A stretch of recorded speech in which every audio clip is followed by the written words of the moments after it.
Mais avant cela, on évoque cette nouvelle nuit de violence en France, 2 jours après le décès de Nahel, abattu lors d'un contrôle policier. Eh bien, la jeunesse française est en colère. Des émeutes ont éclaté à Nanterre, où le drame a eu lieu, mais aussi à Paris, Lille, Toulouse, Lyon. Des voitures ont été incendiées, des bâtiments pris pour cible.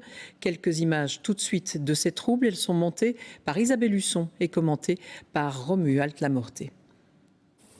Ce jeudi matin, la France se réveille groggy. Dans plusieurs grandes villes, le spectacle est le même. Des dizaines de voitures en feu, totalement calcinées, d'innombrables poubelles incendiées, des bâtiments détruits, des vélos qui jonchent le sol. Toute la nuit, les interventions de pompiers se sont multipliées. Les manifestations relativement calmes au début ont rapidement dégénéré aux alentours de 23 heures.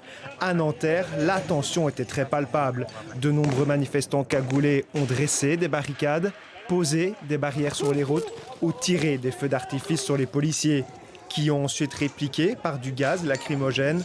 Dans plusieurs villes, des écoles, des commerces, des mairies et des commissariats ont été pris pour cible, comme à Lille, où une centaine de manifestants s'étaient rassemblés hier, fin de journée, devant la préfecture de police pour protester contre la mort de Nahel. De son côté, le président français Emmanuel Macron condamne fermement les violences. Les dernières heures ont été marquées par des scènes de violence contre commissariats, mais aussi des écoles, des mairies, et donc au fond contre les institutions et la République. Et celles-ci sont absolument injustifiables. À Nanterre, la colère est toujours présente ce matin. Ses habitants continuent de dénoncer un délit de faciès et réclament justice. En attendant, plus de 150 personnes ont été interpellées durant ces affrontements.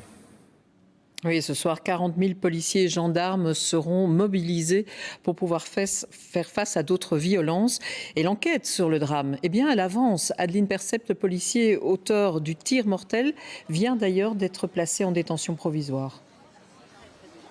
Effectivement, en détention provisoire et une information judiciaire ouverte pour homicide volontaire. On en sait plus après les premiers éléments d'enquête qui rassemblent déjà beaucoup de témoignages, des vidéos amateurs mais aussi vidéosurveillance ici de la ville de Nanterre. Que s'est-il passé? Cette voiture Mercedes conduite par le jeune Nahel allait trop vite et dans un couloir de bus. C'est ainsi que 2 policiers à moto ont voulu l'appréhender. Le jeune homme a grillé un feu rouge pour fuir. S'en est suivi une course-poursuite puis un deuxième arrêt du véhicule lors duquel les 2 policiers s'approchent et commence à parler avec le conducteur. Et c'est dans ce contexte que le tir est intervenu. Le policier incriminé explique qu'il a jugé le conducteur dangereux, qu'il avait peur que le véhicule fuit une nouvelle fois. Mais pour le parquet, les conditions légales n'étaient pas du tout réunies pour faire usage de son arme. Et c'est pour ça qu'il a donc été placé en détention provisoire. Voilà pour l'enquête. Alors, une marche blanche est aussi prévue cet après-midi, Adeline, à Nanterre, à la demande de la maman du jeune homme de 17 ans qui a été abattu. Parce que sur place, c'est vrai que l'émotion, elle reste vive.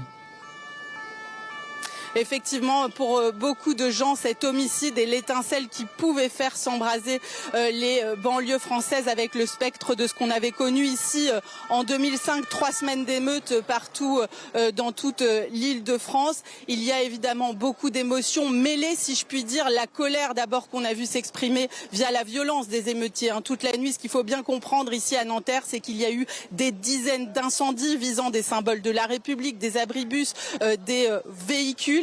Et puis, il y a aussi un sentiment partagé par une large part de la société de la banlieue ici à Nanterre. C'est la crainte mêlée de tristesse. On a vu des parents qui essayaient de protéger une école en pleine nuit, d'appeler les émeutiers au calme. C'est dans ce contexte très tendu qu'a lieu cette marche blanche. Elle est déjà sous très haute protection policière. On a vu des dizaines de camions de CRS ici aux alentours de la préfecture où cette marche doit s'élancer. Voilà pour ces précisions en direct de Nanterre. Merci beaucoup, Adeline.